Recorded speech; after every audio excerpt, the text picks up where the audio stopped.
masih bisa diberi kesempatan untuk bertemu kembali. Hari ini kita akan berbincang-bincang ataupun mendengar penjelasan dari Amalia Mas Sandra tentang takwa. Kalau gitu kita akan silahkan Amalia Mas Sandra. Assalamualaikum warahmatullahi wabarakatuh. Waalaikumsalam warahmatullahi wabarakatuh. Alhamdulillahirabbil alamin, wassalatu wassalamu ala asrofil anbiya'i wal mursalin sayyidina wa maulana Muhammadin wa ala alihi wa sahbihi ajmain. Amma ba'du. Salawat serta salam tak lupa kita sanjungkan kepada Nabi besar kita, Nabi Muhammad Sallallahu Alaihi Wasallam. Nah, meskipun cuaca lagi kayak gini, ya kan, lagi hujan, terus juga nggak mendukung, akhirnya kita tetap bisa bertemu juga di sini, di tempat ini, masih bisa berbincang-bincang, ya kan, menceritakan atau bertukar ilmu lah ya. Jadi hari ini saya ingin menyampaikan sedikit ceramah atau semacam itu tentang materinya tentang takwa. Apa sih itu takwa? Banyak banget orang-orang tuh bertanya tentang takwa. Banyak juga orang-orang yang selalu berbicara tentang takwa. Nah, maka dari itu sebenarnya yang sesungguhnya apa sih itu takwa? Takwa yaitu mempunyai kalimat yang sangat pendek dan gampang terucap. Banyak sekali orang-orang yang berbicara tentang takwa. Dari anak kecil sampai orang-orang dewasa sepantaran kita, ada lebih tua lagi selalu berbicara tentang takwa. Terus juga takwa itu juga selalu dibawa-bawa dalam acara-acara pelantikan organisasi atau pelantikan para pejabat, ya kan, orang-orang yang ingin diangkat menjadi pemimpin dalam suatu organisasi, dalam suatu apapun itu, selalu berbicara tentang takwa. Nah, sampai banyak sekali orang yang berbicara tentang takwa, pada akhirnya kita tuh salah mengartikan sesungguhnya apa itu takwa. Nah, ulama sudah mengartikan duluan apa arti takwa sesungguhnya. Jadi, takwa itu adalah menjalankan perintah Allah dan menjauhi larangannya. Nah, untuk orang-orang yang bisa mendapatkan ketakwaan itu hanya orang-orang yang selalu mendekatkan diri kepada Allah. Maka dari itu kita di sini selalu diperintahkan untuk selalu mendekatkan diri kepada Allah dengan cara apa sih? Sholat, terus sedekah, ya kan? Kita jangan sampai tidak mendapat ketakwaan itu. Nauzubillahi min Zalik. Nah, dalam surat Al-Imran ayat 102 juga menjelaskan tentang hai orang-orang yang beriman, bertakwalah kamu sekalian kepada Allah dan sebenar-benarnya takwa, dan janganlah kalian mati kecuali dalam keadaan Islam. Dalam surat Al-Imran ayat 102. Dalam surat Al-Imran kan dijelaskan ketakwaan itu sesungguhnya, maka kita tuh harus bertakwa.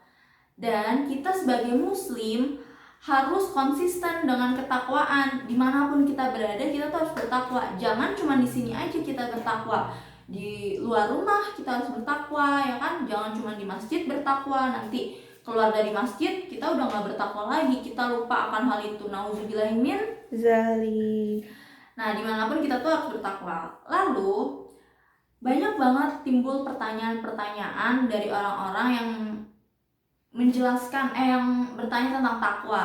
Lalu dalam surat Al-Baqarah ayat 3 sampai ayat 4 menjelaskan atau dijelaskan bahwa ketakwaan itu sebenarnya kayak gimana sih, orang-orang bertakwa itu gimana. Nah, tadi yang sudah saya jelaskan, takwa itu mendekatkan diri kepada Allah, percaya akan adanya surga, neraka, jin, setan. Makanya itu tandanya kita udah bertakwa sama Allah kalau kita percaya akan hal itu. Lalu selanjutnya mendirikan sholat. Orang yang selalu sholat, selalu mendekatkan diri kepada Allah itu udah yakin dia akan udah yakin kalau dia itu bertakwa, dan Allah juga ya selalu mengampuni dosa-dosanya dia. Maka dari itu kita harus mendekatkan diri kepada Allah agar kita selalu diingat oleh Allah. Jangan kita sampai lupa di saat kita susah kita nggak ingat Allah, di saat kita senang kita juga tidak ingat Allah. Jadi Allah pun juga tidak ingat kita, ya kan? Terus juga selalu menginfakkan, bersedekah di jalan Allah agar kita selalu selamat dunia Akhirat. baik. Jadi orang yang percaya akan hal itu tandanya dia itu tidak angkuh, dia tuh selalu mendapatkan kemudahan dari Allah Subhanahu wa taala. Tapi mereka yang percaya akan hal-hal itu seperti surga, neraka, akhirat, apapun itu yang ciptaan Allah Subhanahu wa taala, gaya hidupnya itu betul-betul dipertimbangkan, tidak main asal-asal ceplos-ceplos sini situlah, apapun itu kayak ngomong sembarangan. Kan banyak kan ya di lingkungan kita atau kita lagi dimanapun selalu ada orang yang berbicara tentang gue nggak percaya itu surga neraka, nauzubillah min zalik. Jangan sampai kita tidak percaya akan hal itu. Kita percaya bahwa adanya Allah, kita percaya bahwa adanya surga, neraka, akhirat di manapun itu, ya. Baik, cukup sekian ceramah saya. Apa ada yang ingin dipertanyakan kepada kalian semua? Oh ya, aku ada pertanyaan nih. Apa sih itu perbedaannya iman sama takwa? Iman itu adalah meyakini dalam hati dan melakukannya dalam perbuatan. Nah, sedangkan takwa itu sudah menjalankan perintah Allah dan menjauhi larangannya. Sama, keduanya itu bisa sama-sama dijadikan satu, tapi derajatnya lebih tinggi ke takwa karena dia sudah menjalankan dan menjauhi larangannya gitu. Udah diperintahkan buat nggak boleh kamu kayak gini kan udah ada ininya gitu loh, nggak boleh melenceng dari itu. Jadi iman dan takwa itu perbedaannya seperti itu, dan iman derajatnya di bawah takwa, tapi sama-sama bisa digabungkan. Makanya kita itu harus mempunyai, pertama kan harus mempunyai iman, kedua harus mempunyai takwa. Kalau kita punya iman tapi nggak punya takwa, ya percuma, ya kan? Oke. Baik, terima kasih. Ada lagi pertanyaan. Apa itu ciri-ciri orang bertakwa?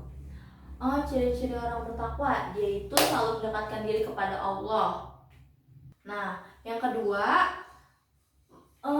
dia paham akan ilmu agama. Itu orang-orang bertakwa itu selalu, pokoknya kalau dia pinter agama, dia tahu, akan pasti dia akan menjauhi larangan-larangan Allah.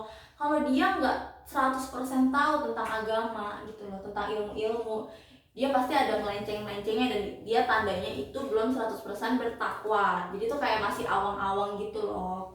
Terus dia juga mendekatkan melaksanakan sholat. Dia sholat tepat waktu, tidak pernah meninggalkan sholat. Itu orang yang bertakwa. Terus juga terus dia juga menyiapkan bekal diri dia untuk di akhirat, ya kan. Jadi tuh kita tuh hidup di dunia itu cuma sebentar, ya kan. Makanya kita harus berlomba-lomba di sini untuk bekal di akhirat, karena kita tuh di akhirat akan abadi, ya kan, selamanya. Maka dari itu kita agar mendapatkan ketakwaan, agar kita bisa ada di diri kita ketakwaan itu, kita harus sholat, berinfak, terus juga kita pelajarin ilmu-ilmu agama, ya kan, agar kita itu tidak terjerumus oleh hal-hal yang jelek. Ada lagi apa gimana? Nih, ada lagi pertanyaan nih dari kawan-kawan. Apa sih itu keuntungan dari bertakwa? Keuntungannya yaitu kita sebagai muslim selalu mendapatkan kemudahan dalam menjalankan apapun itu keseharian kita, selalu diberikan kemudahan terus sama Allah Subhanahu wa taala. Terus juga kita udah pasti dijamin udah bisa mendapatkan surga Allah tanpa ada halangan-halangan atau apapun itulah yang menghalangi kita menuju jalan Allah. Jadi sekian dari saya. Mohon maaf apabila ada salah ucap atau perkataan saya. Wabillahi taufiq wal hidayah. Wassalamualaikum warahmatullahi wabarakatuh. Waalaikumsalam warahmatullahi wabarakatuh. Terima kasih Amalia Mas Sandra.